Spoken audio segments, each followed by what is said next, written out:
Hello and welcome to the Booster Pack. My name is Rands, and this is the show where we unwrap the stories and crack the mysteries of collectible games each and every episode. And today we are going to warp back to a time long, long ago, to a decade far, far away. The star date? Well, let's just say it's the mid-1990s. That's right. Once more, we are going to be beamed back to that glorious first decade of collectible games, and we'll be learning the origin of some of the most admired early entries within the genre. But before our journey materializes before us, I must mention that today I'm simply the Padawan, because the master, that is indeed our guest, somebody who is nothing short of a card game pioneer. Now, I say pioneer because it was only within months of the collectible game genre launching that this designer joined with their design partner and Decipher, a company that would be destined to be one of the biggest collectible game publishers throughout the history books. Yes, this creative mind meld of these parties led to one of the biggest early revolutions in the hobby collectible category. That is the advent of a major pop culture franchise being integrated into the world of collectible card games. Yes, that initial game, it would be the Star Trek Next Generation customizable card game, and its success would see another major pop culture franchise join it by the same design team merely a year or so later. That would be the Star Wars customizable card game as well. And with that game, it achieved something amazing, because only behind Magic the Gathering, for most of its life, it was one of the best-selling collectible games of its era.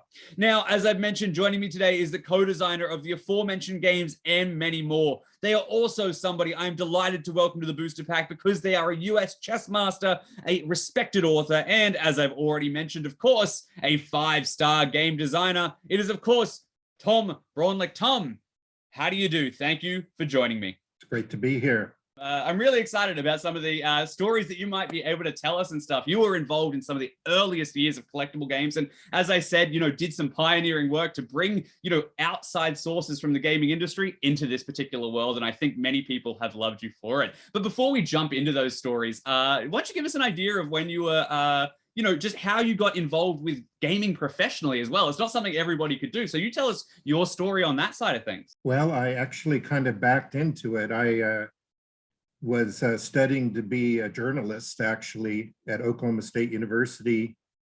And I just become a chess master at the time when a local entrepreneur invented a game, a classic type of a board game called Pente, which he was literally selling out of the back of his van and was getting a lot of attention. And he asked me to write a strategy book for him, so I did. And soon I started working for the company while I was still in college. And the game, this was in 1979, 1980. And it just grew every year. It was very popular. It became the biggest selling adult board game in the country in 1982. The year before it got blown away by Trivial Pursuit, came out the following year. But it was quite a fun experience. It was a nice strategy game. And I became involved with the company, and after it was sold to Parker Brothers a few years later, I just sort of got into the game industry as a designer, working with Rollie Tesh, who was also worked at that company and became a partner with me. And we formed a independent design company that worked with all the game companies, Parker Brothers, Bradley, and so on. We normally, you can't talk to such companies directly if you're an inventor, but we had a bit of an in with them, so we could show them product, and we would occasionally license something, and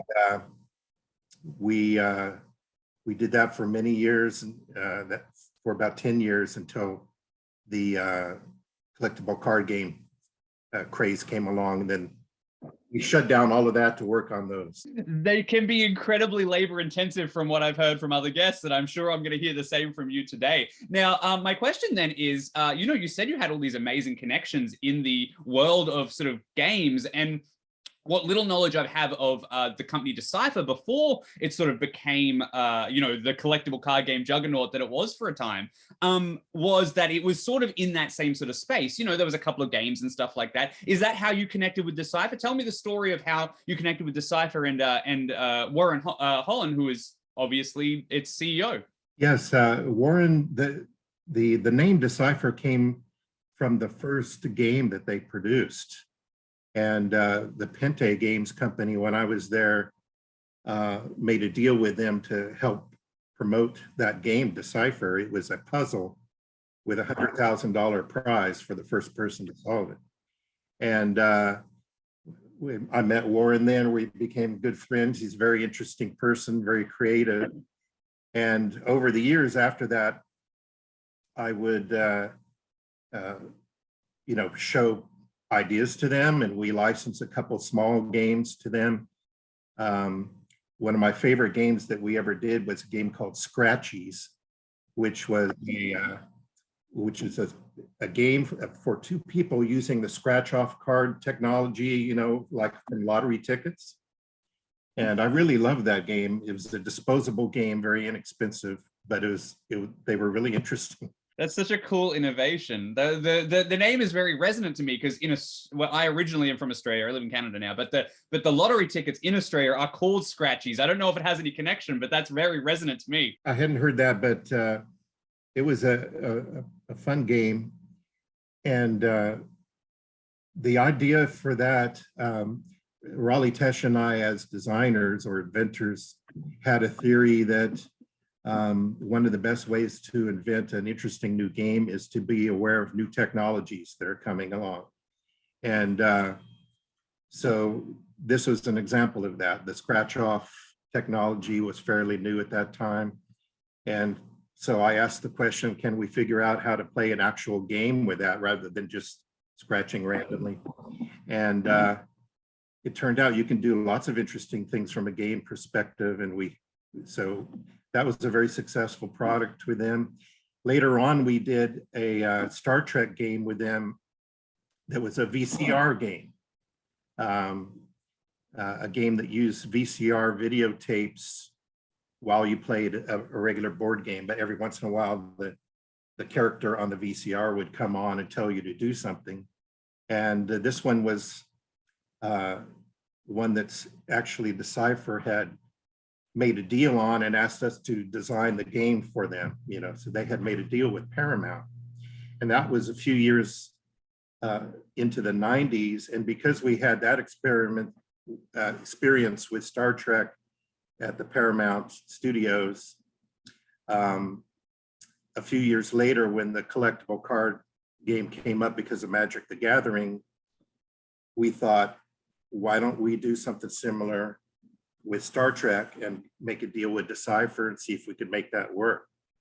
And that's how it came about. That's amazing. I'm really fascinated by that history. And I love that adage of making sure that you follow, the newest technology. VCR technology in the early 90s was relatively new.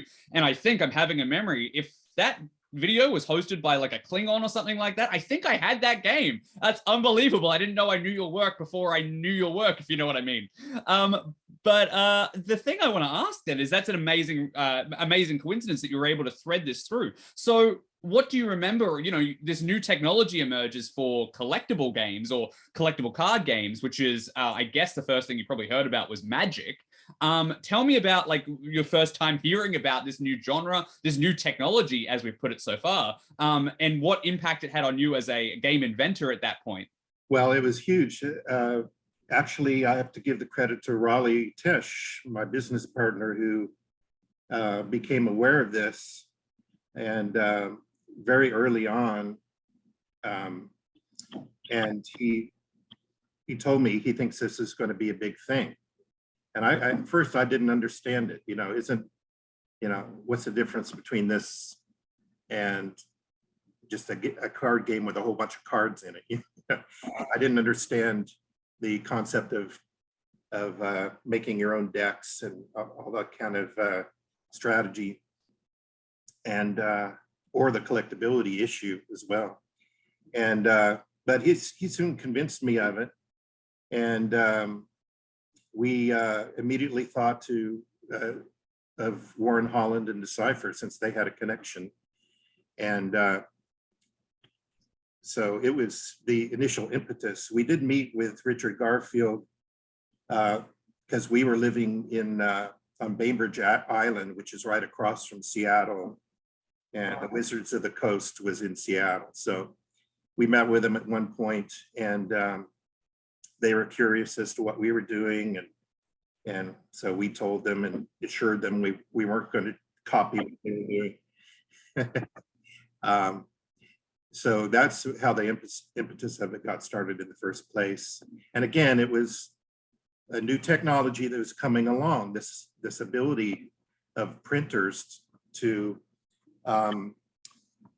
print these sheets and collate them in such a way that they could have one rare card in each pack and so forth. And it's very complicated. I didn't understand the math of it for a long time. In fact, we hired Darwin Bromley from Mayfair Games, who and very good technically at game designing. He did a lot of different types of role-playing games and strategy games, and he helped us figure out how the math of all of that worked.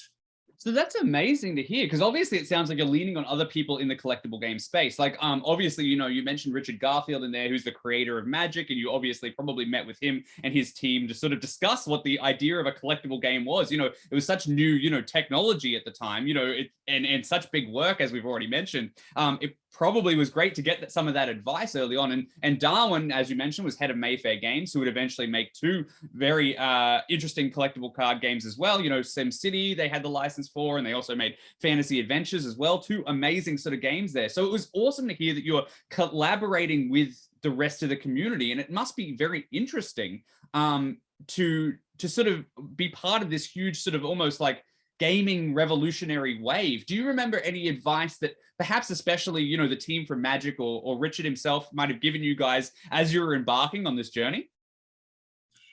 Advice, I don't know. I think everyone was a little bit learning as they go. Even Richard, who seemed to have his act together, I think they were working out the kinks in it as well.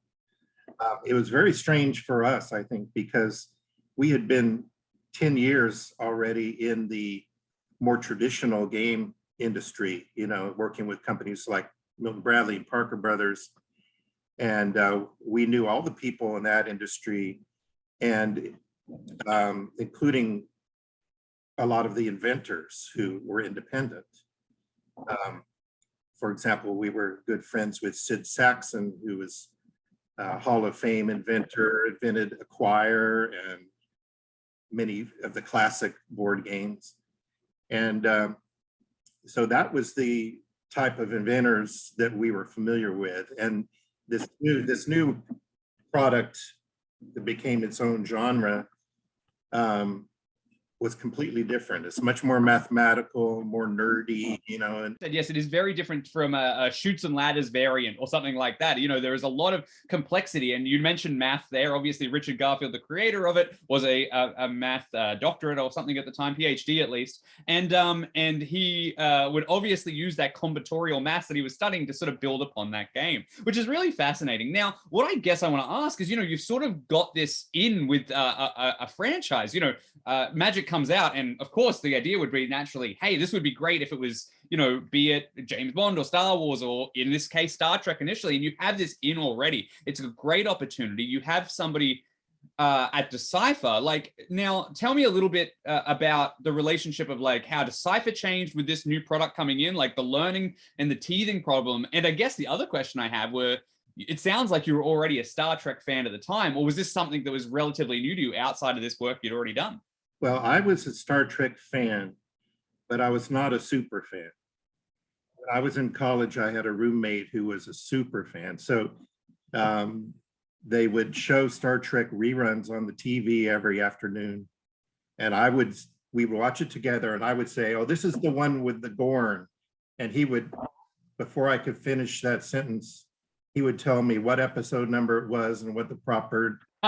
So I was, I was a fan, but I was aware that there were people who were like grandmaster fans. So when we got into the Star Trek project, I knew I was going to have to learn more, and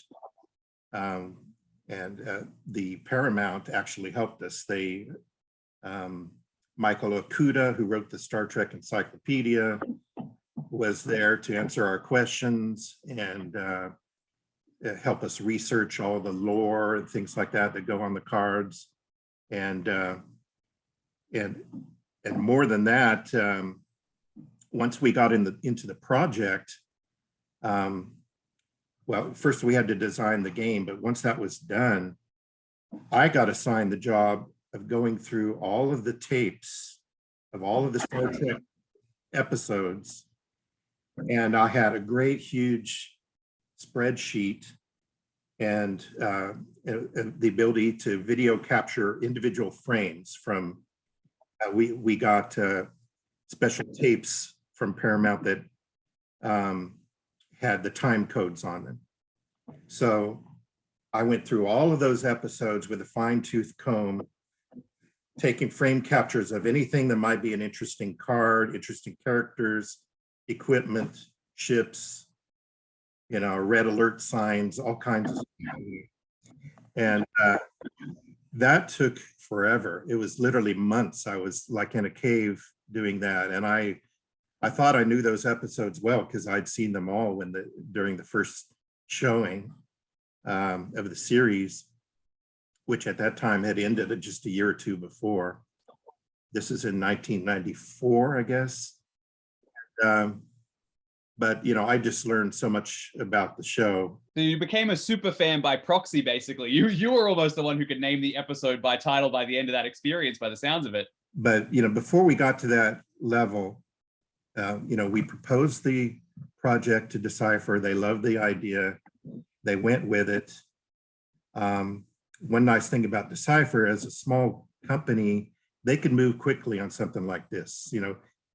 When we worked with companies like Parker Brothers, they typically take 18 months, 2 years to bring out a new game, Whereas Decipher, we'd done like our Scratchies games I mentioned, that was done in a few months and at the toy fair ready for sale, and so they were able to move quickly on this, for example, and get the deal made. And then we had to design the gameplay system itself. So yeah, obviously Decipher is an amazing, it's amazing that they could turn around these things so quickly and obviously adapt to this brand new technology that was coming in. So yeah, you did mention it in there. You mentioned the design of the game itself. Tell me about like how, as a fan, but not a super fan, how do you approach this entirely new genre? How do you approach bringing this entire world of Star Trek into game mechanics? Previously, you said you designed things like more abstract games or a board game or something like this, but this not only requires, knowledge of the lore, but it also requires the knowledge of like this massive state of how the cards interconnect and how the techniques work together. Tell me about like how you approached it as sort of a casual fan at the time. What did you guys do, you and Rollie, do to like massage the Star Trek world into this game? Well, obviously that was the trick, because the only example we had to look at was Magic the Gathering, which is basically just a fight, a battle between two forces. And that's not what Star Trek is about. I pointed out, we don't want to have a battle game. Star Trek is not there should be some battling in it, but it's not all about that. It's about exploration, right? And my initial point that I wanted to do in the design when we were in the brainstorming phase was I wanted to capture the flavor of Star Trek. That was the word I used, which was, the Federation exploring and meeting people, doing missions, kind of episodic play, the feeling that you could get your people on a ship and fly the ship over to this planet and do something and then fly over here. And so my big contribution was that idea plus the idea of what we call the space line, you know, which is certain cards were planets that are laid on the table and form the terrain, so to speak, that the game will be played in. The universe, if you will. Yes. And that was kind of my big contribution to the game design. I think it worked very well. And I want to say at this point, before I forget, that even though Rollie and I, with the help of Darwin and a few early play testers, did the basic design, the whole Star Trek or CCG project was a real team effort. And Decipher very quickly started hiring some both Star Trek and math experts to come in and help with that, because as you mentioned, the problem with this type of game design is you're designing a universe. I mean, you're creating, I called it an ecosystem. You build your initial set of cards and you can balance that set pretty easily. But you have to realize that you're going to be having lots more new cards coming in with each new set that comes out, and they all have to be able to work together. And Magic the Gathering solved that problem by making the old cards go out of use, right? And but Warren insisted that we can't do that with Star Trek, right? It doesn't make any sense to do that, especially since we wanted the cards to be collectible as well as playable. And so we thought a lot about what the upcoming sets would do. You know, we talked about having an alternative universe set and you know, all of those things. And eventually we wanted to integrate the movies into the system and so forth. Now, I have a couple of questions there. You know, you mentioned them before. How was working with Paramount? You know, obviously Star Trek is a huge property, and before you sort of, you know, start to filter down, you know, your game idea, I assume you have to pitch it to them and sort of say, this is what I'm thinking of doing. Like, and honestly, I think your design choices were very brave. You know, somebody could look at Magic and go, all right, well, let's just do Magic, but 2 battling starships instead of 2 battling wizards. But you guys decided, no, we want this exploration. We want this, you know, sense of wonder, this sense of grandeur that's uniquely almost Star Trek, you know, presents. So tell me about your relationship, obviously, and your experiences working with Paramount as far as presenting the game itself goes. Well, it's kind of funny because the way, you know, Paramount, of course, is a gigantic company, and they have a system for dealing with their licensees. And you have to work within their system. Early on in the project, Rollie and I got in trouble because we called up Michael Okuda, who works there, is the big Star Trek expert on the canon of Star Trek. We asked him a bunch of questions, and then we got called on the carpet and chewed out for going around the chain of command. It's all hierarchy. It's like a Klingon society there. Right. Every time we had a question, we had to send it to Decipher first, and they send it to their contact, and then they talk to Michael Okuda or whoever. And we had thousands of questions because of the lore that's part of the game on the cards. You know, every card has a little bit of trivia about the character or whatever, which is just for fun. It usually didn't impact the game at all.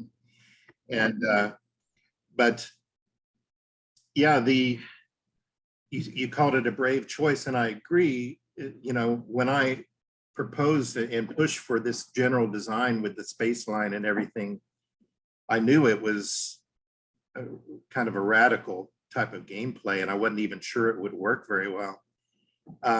But Warren Holland is a very inventive person, and he loved that idea, and he also was able to sell it to the franchisers as, you know, for that reason, that we were trying to capture the flavor of Star Trek and not just do a simple exploitive, you know, game design. We wanted something that could last as well, you know, for many years. And So he and the people at Decipher were very brave to go with that design. And even though I think they knew it, as time went on, it was going to start to become unwieldy and could cause a lot of problems. But that Warren is a terrific guy. He's kind of an artist more than he is a businessman, and that shows in the quality of the graphical design of the cards, which we worked on with a great deal of probably unnecessary care. But the art department there, which is ran by Dan Burns, was excellent. They had the best graphic computer systems. They hired a lot of graphical artists to clean up the imagery. And they just did a great job. I mean, absolutely, I completely agree. The art department did an amazing work on all of those cards, and those are so visually sort of arresting and resonate with fans, whether they play the game or not. You definitely gave it that collectible vibe. Now, we've also talked about some other elements in the game. You were talking about some of the mechanics before, some of the brave, I called it brave choices that you guys made. But tell me about what the experience was with you sort of play testing and iterating those sort of rules. Like, what sort of things did you initially have in the game that might have had to get taken out? Like, what happened when you started showing your design to people outside, just you and Rollie and the sort of more intimate design team? We had done a lot of play testing using our own handmade prototype cards, and we were convinced that the basic format of the game was working quite well. But we also knew that because it was so different, that there is a large probability that there's going to be gigantic play holes in the design. Because you, as a designer for a game like this, you walk a fine line. You want there to be lots of different ways you can design your deck. Offensive, defensive, tricky decks, and all kinds of things like that. But you don't want there to be one that just crushes everything else, right? There can't be any major loophole. So you have to test that. And the original designers, me and Rollie, were not the kind of people who could do that kind of testing. So the first thing Decipher did was they hired some guys who were good at that. One of the first ones was Bill Martinson. He was a brilliant guy. He quit the job that he had because he loved Star Trek so much and moved there and took on this project. And he was really the one who did a lot of that. Later, Tim Ellington, I think, and quite a few other guys did it. And the play testing would become more and more formal as the game went on. Eventually, we had invited some top game players in this genre to come and see what they could do to the game, see if they could break the game. We were mainly interested in, if there's a loophole in the rules.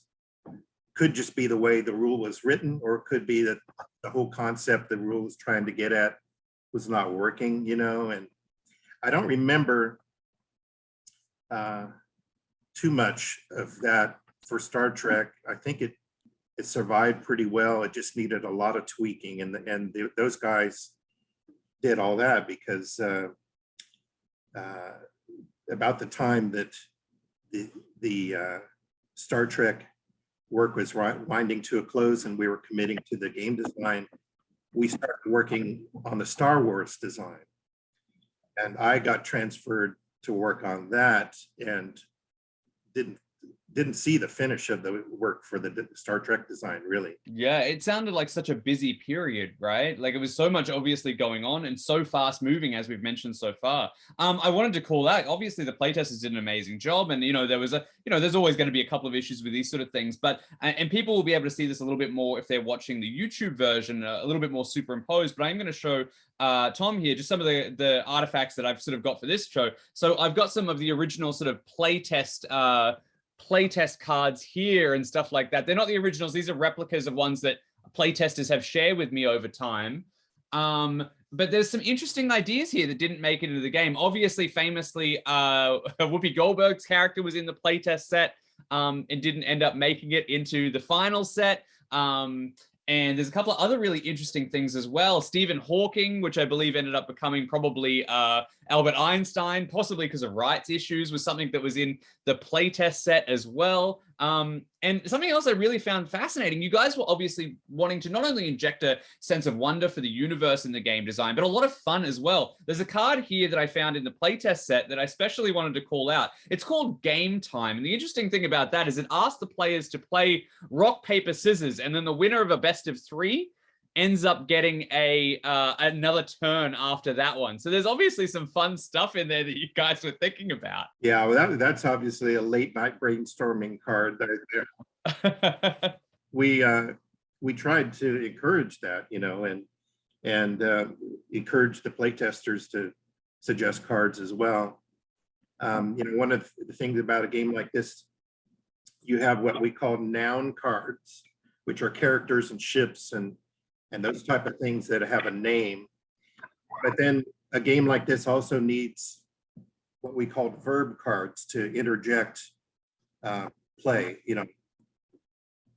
so that you can do combinations, right? You're not just array, not just who gets their major character first into play. It's you can use these special cards to disrupt what the opponent is doing, or to create interesting tactical opportunities and creative ideas for your strategies.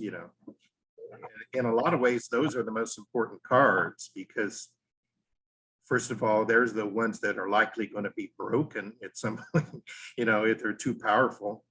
But they are the ones that grease the game and keep it interesting, and also allow you to fix things later on. If there is a card that's too strong, you can make some cards that combat that in a future deck. I do want to talk about that in just a moment. And we're talking about some of these great mechanical ideas that sort of, that not just you guys, but the play designers came up with, this interesting collection of sort of things that you guys were so early. Like, I think, I haven't got the exact number down, but I think you guys were maybe the 9th collectible card game to market in the US. And there was a lot of really revolutionary things in the sort of core system that sort of Star Trek had. Some things that games like Magic hadn't had, those pre-game setup, we mentioned it earlier, but that interesting space line where it sort of gives you the universe that you're going to explore throughout the game, and like almost this sort of like almost like a bluffing element and stuff where you're hiding missions underneath of that and sort of setting everything up and then playing the game. It's really fascinating, but there's a couple of other things in the game that I think is really interesting and something that you hadn't seen in collectible card games previous to that, really. Something that stands out to me is like, and it sort of permeates through your other designs as well, but like this idea of like location-based action, not only Star Trek, but Star Wars also has this amazing location-based sort of system that you guys had. And if you look at Magic, it doesn't really have that. And to a lesser extent, the other games on the market didn't. I mean, Spellfire had some relevance with like realm cards, but I wouldn't really say that was something that influenced you guys. Do you want to speak to, something like either why locations were so valuable, other things like modal effects and stuff like that, and everything sort of felt like this, you were creating a board game almost out of this CCG engine. Do you guys have any insight or inspiration about where that sort of came from? Well, maybe that's our board game background coming out a little bit in the play. But I think that we were lucky to have this universe that had already been created for Star Trek by Gene Roddenberry, and it's such a tangible thing that he made that we simply had to bring that in.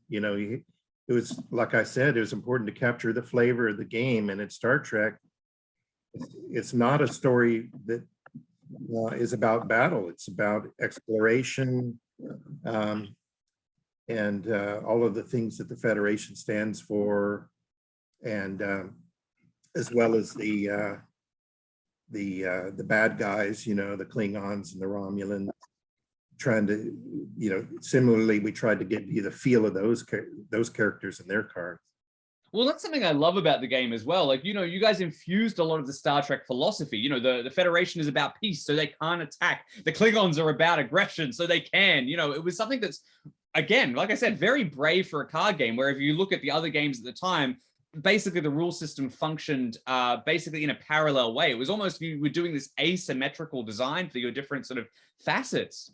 That's true. It is asymmetrical, but it has a, you know, we tried to give it a rock, paper, scissors type of asymmetry where you can go with one of the three major affiliations. And if you choose right, it may work really well against your opponent's deck, but you could easily choose wrong. So you could have a generalist deck. We wanted all these options. But the whole idea of location-based play, I think, is totally integral to Star Trek. And I don't think the game would have been as popular. The drawback, of course, is it's a little bit complicated, a little hard to learn. You know, there's a lot going on. There's a lot of different cards. But I argued that it was also intuitive. You know, you kind of get the basic idea, and then once you worked out the details, it flows pretty well, I think.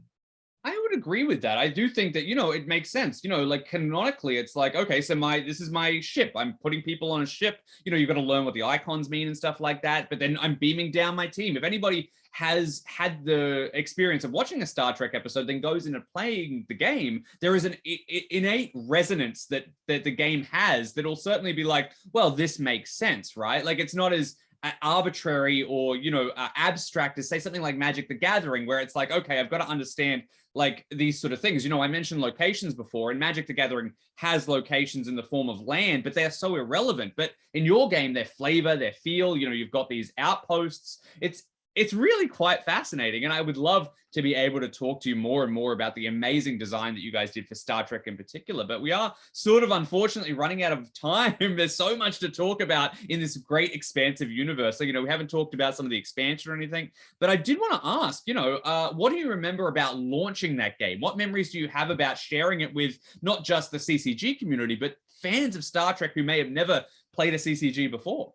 Honestly, I don't really remember much about the launch because we were so busy. We were already working on the future sets of Star Trek as well as the Star Wars stuff. And I think it was launched at the International Toy Fair in New York, even though a lot of the marketing for this game went through different channels than the traditional game and toy stuff. But it did make a big bang, but I can't remember exactly how we debuted it. You'll have to ask Warren; he might remember. I would love to one day, indeed. So do you remember anything like, obviously, you know, you sort of referenced it there before, whether it was Red Alert or something like that. Do you remember any, like that card in particular has a bit of a notoriety, maybe infamy by some players and stuff like that? Do you remember the response to cards like Red Alert and stuff like that when you were sort of putting out the game? Yeah, it's funny. I mean, again, you have to walk a fine line as a designer. You want cards that are controversial in one sense, right? So you want to push the envelope on some cards, and for one thing, they all need to have power, or else no one will use that card, right? So you just don't want to have a dead card that's just an interesting card that nobody actually uses. So you have to kind of push the envelope a little bit, and we would have. Sometimes we had big arguments over cards. I mean, literally arguing to almost to blows over a card. And, because, you know, Rollie in particular liked to push the envelope hard. And some of his card ideas were just way over the top, but he kept pushing for him anyway. But you know, we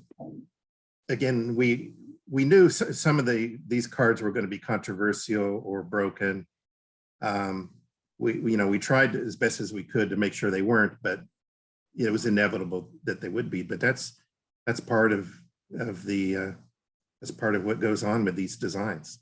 Well, I mean, we can speak to, you know, we mentioned how this sort of system works, this ecosystem works, and we can speak to, you know, we mentioned it before, but Magic the Gathering, you know, one of their most famous cards are called the Power 9 because they are so powerful. People talk about them, people want them, and it's something that, yes, they might, you know, sort of warp the gameplay, but it creates an excitement. It creates a complete outlier in the environment. Outliers are very exciting for, you know, scientists, for players, all sorts of things. So I think that in the environment that you guys are trying to create, and the fact that you guys are trying to sort of keep this, you know, keep this leash on this giant machine, there is a ton of room for opportunity for cards like Red Alert and stuff like that. And you sort of mentioned before, this is something that sort of came from a community question and stuff like that sort of came up from one of the listeners. And I'm going to just slot it in here because it's not something that we're going to have a chance to talk about otherwise. But I do want to sort of mention Austin Chandler, who's a listener, asked me about asking you how you felt about Decipher's approach to balancing things. You know, you said Warren didn't want to ban cards like Magic the Gathering was doing. It didn't want to remove cards from the playfield. So instead, things like errata and things like I guess colloquially they became known as silver bullets, or sort of, you know, like fixed cards or shields or whatever in different games, sort of came out to sort of specifically counteract, you know, big environments and stuff like that. What was your opinion on sort of balancing the system in those ways? On the one hand, it created it followed our goal of not ever having to throw out past cards, because it was important to Decipher that all the cards remain collectible throughout the whole thing. And it was just a design philosophy, but it did create, as the game grew on, the ecosystem did become unwieldy. You know, it's one thing when you have a few cards that are out of balance, and then you have a silver bullet card in the next set, that the mere threat of it being in the game means you can't rely on this one card that was too strong before. But after a while, those became out of balance as well. There's too many of them. And so after a few years, I was out of the design loop on the Star Trek. I was working on Star Wars, but I talked with some of the guys who were responsible for Star Trek development, and they were just pulling their hair out, you know, because it was difficult. And so it's ultimately, it's hard to defend it, other than, that's what Decipher decided needed to be done. That they were looking at the game a little bit more from a collectible standpoint than the player standpoint. You know, we tried to balance those two things, but ultimately it became a bit of a problem. And then, you know, the new player association, what do they call it? The continuing committee. Yeah, they seem to have delved into that problem and come up with some good solutions. So that's helpful. I just remember, I remember walking into the Decipher offices, you know, and there was a Star Trek room, you know, the Star Wars room and the Star Trek room. Those guys, they had their work cut out for them, because they had a list of cards that they needed to find a clever way to fix them and remain balanced in the next set, and it was difficult. Well, it was a Herculean task. I'll agree with that. But at the same time, we should also mention, you know, there was some other stuff going on behind the scenes. Like when you guys embarked on this journey, you and Rollie and Warren, it was the plan was it was just a Star Trek next generation game. You know, Paramount had given you the license for just TNG, and you guys had planned basically 4 sets to sort of be this closed environment, you know, and then all of a sudden, obviously, you know, another company brought out whom I spoke to recently, the designer of, brought out like a original series card game. And then, you know, eventually you guys were able to, pardon the pun, but assimilate the entire Star Trek universe into your game. So it wasn't something that was really planned. So there was those 4 sort of outlined sort of TNG sets ready to go, and you guys sort of had the fortune or misfortune, depending on your perspective, of having to sort of incorporate so much more than was ever anticipated. Right. Yeah, we did originally view it that way, and we had tried to anticipate what the sets would be after the initial set and had a pretty good general plan for that. Not that we had all the details, but we had a good idea of what it would be like. And we thought that, one nice thing is we had themes for each of these additional sets, and the theme would introduce some new gameplay. And usually that creates an opportunity to make kind of retroactively make cards that were too strong before simply lose power because there's new things going on in the game, that kind of naturally weaken it. And but then, as you said, the game takes on a life of its own. The ecosystem flows over its boundary into the next, and it just becomes a bit of a nightmare after a while. So, yeah, I don't know what else we could have done though, because I can't imagine, taking out some beloved cards. Now, the thing about the Star Trek cards, as compared to a lot of others, is that they are tangible things. They're the representative of a beloved character, and you don't want to just mess around with that, because that is like, important to people. Well, to coin the term, it's sacrilege. Could you imagine if you had to ban the, Mott the Barber or something like that? Imagine we put too big a number on Deanna Troi, and we decide that her empathy skill is just too strong, so we banned Deanna Troi, and that's not going to work. Absolutely, because you're creating a universe. You're creating a universe that characters can live in, and that goes back to the original philosophy that you guys sort of launched the game with. Now, we don't have a ton of time left, but I do want to ask just about after that initial design, after Klingons, Romulans, Federation, that first sort of premiere set. What other, do you have any memories of adding any sort of major additions to the game? Obviously Star Trek became famous for adding in, either, later on a new sort of affiliation, or even a new mechanic wholesale, whether it be, side decks and doorways or the Borg or something like that. Do you have anything, any memories of those sort of later sets, or anything that you were particularly proud of that maybe you contributed to? I don't think so. By that time, I was concentrating on the Star Wars mainly, and I sat in on some meetings, and there was a lot of brainstorming going on for those new things that were completely unforeseen when we did the original design.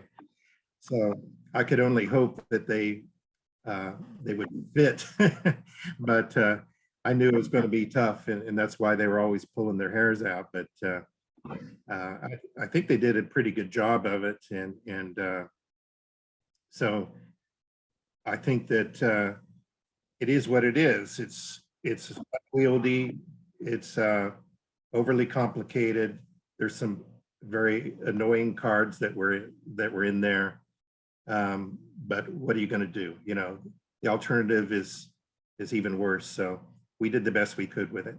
I think you guys are completely right. And honestly, I want to say, it might be at times unwieldy as a sort of, a structural sort of competitive game. It might be a little bit challenging to sort of get into, but at the same time, it's immersive, it's resonant. It achieved the goals that you guys set out.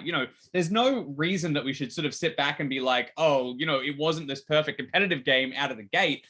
It was 1994, as we said, as I said in the introduction, you guys started this mere months after Magic the Gathering started. How were you to know what to layer in, what the lessons were? And later games, be it Star Trek, be it Young Jedi, be it Austin Powers, be it Animorphs, all of these sort of series, you contributed and learnt each lesson, and each one of those sort of improves on that particular capacity. But I think the charm that is still being played by players, whether it's first edition or second edition or the continuing committee, there is an element there that resonated with people. And honestly, I survey a lot of collectible card games, and not many of them have survived by the passion of the fans this long. You know, we're coming up to almost 30 years in a couple of years' time. So obviously you did something right. Now, I mentioned it in there. We don't have a ton of time left. I wish we had. Initially, we had planned to talk about Star Wars and Star Trek on this episode, but we might just do Star Trek this time, and maybe we'll reunite for a later episode for Star Wars specifically.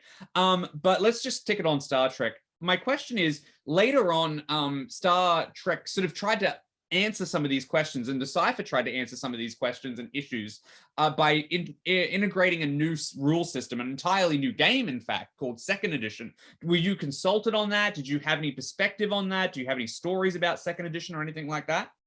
No, I wasn't really involved with that. Understandable. Obviously, you know, Decipher had tried to sort of, you know, rein it in and sort of make it more accessible to people who are more familiar with that.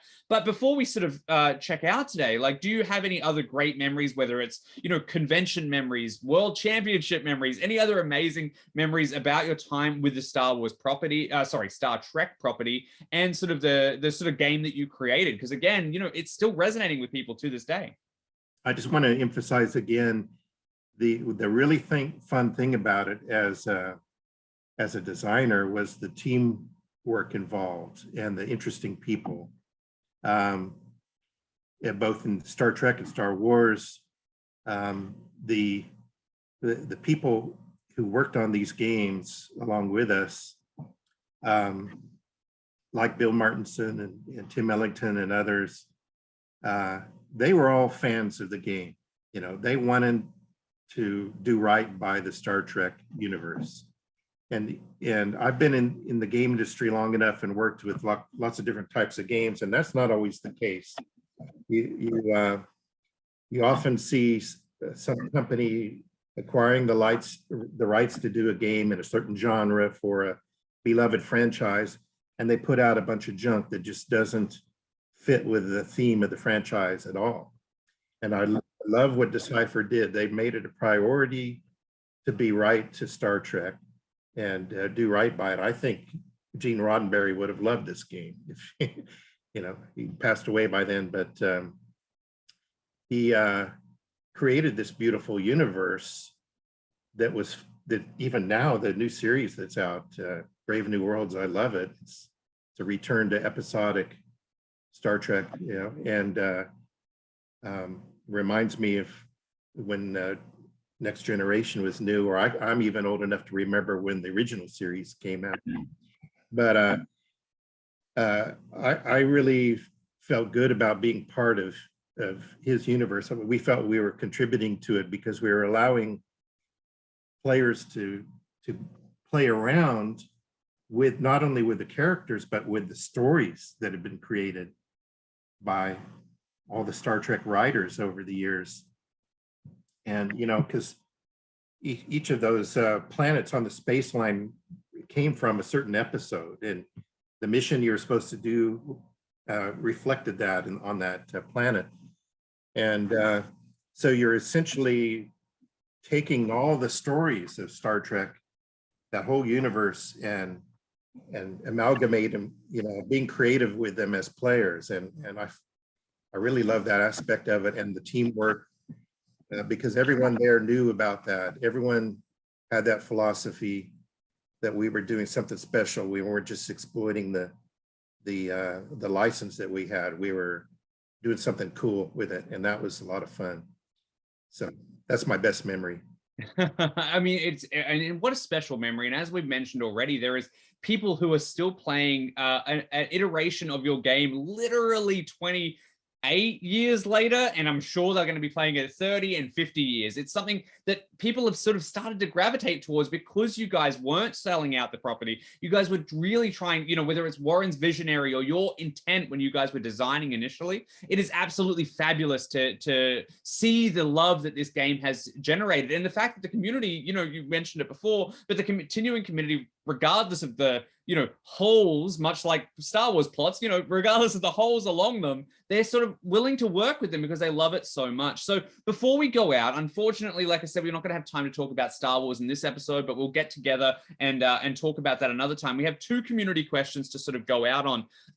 And I do want to sort of put those to you specifically. So Alexi Smith asks about a specific card that she'd heard about. In playtesting, I showed some unusual cards before. I showed the one with the paper, scissors, rock, and there was obviously another couple that in playtesting somebody had mentioned somewhere along the line. But originally the Wind Dancer card, you guys had a special plan for it, something that didn't make sense to the playtest team. Do you remember what that was? I think we had literally a dozen different ideas for the Wind Dancer, because that's such a really nifty little image that was briefly seen in that one episode. And that's the kind of thing that you could do anything with as a card for its function, because it's like a fairy or something. It's not real, and so it could do something magical in the game. And I think we came up with lots of different ideas, but I don't remember what they are. So she has given me a prompt here, one specific idea that, you guys mentioned, obviously, perhaps it was during like an interview or something like that. She said that there was an idea once that only characters who would pictured smiling would be able to defeat that dilemma. Do you remember anything about that? Oh, yeah. Yeah, that makes sense. That's kind of one that I would come up with.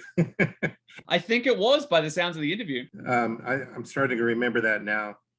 Yeah, that was one of my favorite things, was to find things in the cards that weren't originally designed as a play function, but could be turned into one. And smiling characters is interesting, but the definition of who's smiling and who's not smiling was a little problematic. I can certainly understand that. And obviously we didn't get a chance to talk about it, but there is a couple of little things similar to that in the Star Wars game I want to talk about when we get a chance to talk about that. The second community question I have today is from somebody who is a great listener. I do want to just shout out them. That's David Reese. I do want to ask about one of the most controversial cards, and in fact, the only banned card in the history of Star Trek CCG is a card that came out with the first set called Raise the Stakes, which I don't know if people know what it does, but it's a card that essentially gives you ante within the game. Did you want to speak to what that card design was about, what your ideas were, and did you think at the time it might have to be something that was scrubbed out of the system? That's an example of us trying to take an image, the poker image, and do something that pushed the envelope a little bit, that was creative. And it's one of those things that we argued for. A lot of our ideas along those lines never made it, but that, I guess, was one that did. It maybe shouldn't have.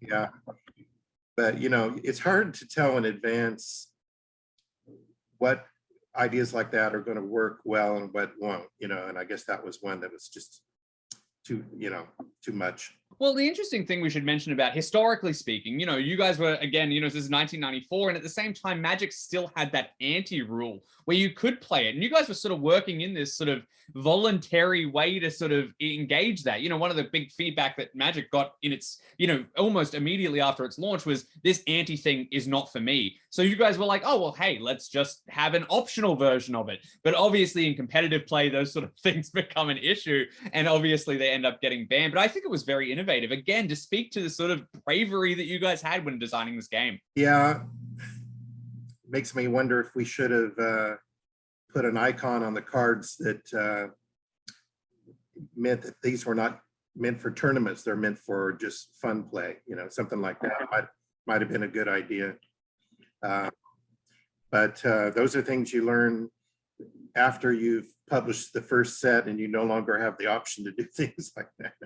Well, like I said in the introduction, I called you a pioneer, and by all means, pioneers are exploring new territory like you and Rollie and Warren did with this particular game. Now, like I said, Hopefully we'll have a chance to get back together and talk about the Star Wars CCG at some point. Obviously that has a huge community that still loves it as well, but I've enjoyed talking just about a game that I honestly had initially no real love for the Star Trek license for, but when I started playing it a few years back or gave it a dabble, it really made me fall in love with it. And nowadays I watch Discovery. I haven't catched up with the new thing, but this game sort of gave me the environment and the sort of understanding of what the Star Trek universe does. So to speak to what we were talking about before, it was a complete success. And again, you know, with people playing it 25 years on, 30 years on, obviously everybody who is a Star Trek fan agrees with me there. Now, just to go out before we leave, did you have anything that we normally end up with cracking questions, but we don't really have time for that now. We'll do that in our Star Wars episode. Do you have anything that you're working on that you want to let people know about or anything like that? Well, the last few years I've been working on a novel that might interest people. It started, partly during the shutdown for the COVID, but it was a novel idea that I've been literally thinking about for more than 10 years. It's a science fiction story. It's called CRISPR Dawn, CRISPR being spelled without the E, like the biological things. And that's hopefully going to come out soon. And I'll let you know, and you can spread it to your fans. But I think it's the kind of thing that a Star Trek fan would like, because it's an intelligent, science fiction novel. So I hope that'll be out soon. That's amazing. So, all right, I had no idea you were working on such storytelling and stuff. And obviously, if you're embracing the themes with that novel the same way that you embrace the themes with these games, I absolutely think that it would be something that Star Trek fans would love. So what I'm going to ask is, if anybody's a Star Trek fan, subscribe to me on either the podcast that you're listening to this on, the podcast catcher, or on YouTube. And by all means, I will post like a community post when it comes out. Also, I'm available on Facebook and Twitter. And when we have some more news about that particular novel from Tom, I will definitely make sure that everybody who's following me knows about it and try and spread the word as far as I can. Before we get out of here today, I just want to say thank you so much. Just not only for your time today, but also for all of that extra effort that you didn't need to put in way back, 28 years ago or whatever it was, 29 years ago almost, to this game that people still love today. Thank you so much, Tom. Obviously, Rollie isn't here to sort of accept that, but by all means, thank you to the work that you guys and Warren all did together. Thank you for saying that. I appreciate it. It was fun to work on the project like this, and I'm glad to hear that people still are playing it and having fun with it. Well, much like the show of the original Star Trek customizable card game is going to have that same legacy, and I absolutely love it. Thank you, everybody, for joining me, and I absolutely appreciate your time. Again, if you joined us for Star Trek, if you joined us for Star Wars, that is going to be another episode down the line. Hopefully not too far, but please subscribe, and by all means, you'll find out when that comes up. Thank you again so much for joining me. Goodbye from me. Goodbye from you, Tom. Bye now. Thanks for joining us. Thank you so much. And until next time, remember, keep shuffling.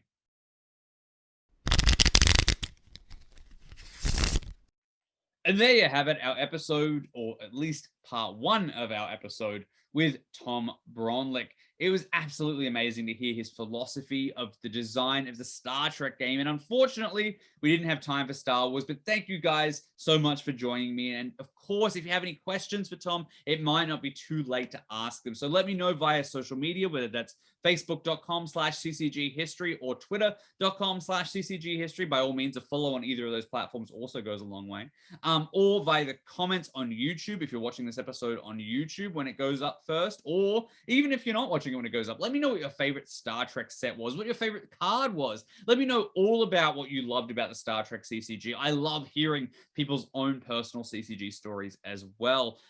Again, also, you can reach me via the booster pack at ccghistory.com, and you can also follow me on any of my social media platforms, including YouTube, to get a post about when Tom's book comes out, and I'm going to give you more details about that when it comes to hand. So thank you so much for joining me for today's episode. It has been an absolute blast. Remember, if you're looking to start a collectible card game collection for maybe Star Trek, or even improve on the one that you've got, or perhaps even Star Wars for an upcoming episode that we'll have with Tom, check out Category 1 Games. That's Category 1 Games, which will be linked in the description. They have a whole mess of different collectible card games from yesteryear that you can purchase, just small collections. They've got really competitive prices and they've got great customer service. Check them out. They are available and instantaneous pretty much, and do really good work. So by all means, check them out if you're looking to start a collection. But otherwise, thank you so much for joining me, and thank you so much to Tom for the stories he shared today. Until next time, which might be very soon for a Star Wars conversation, keep going.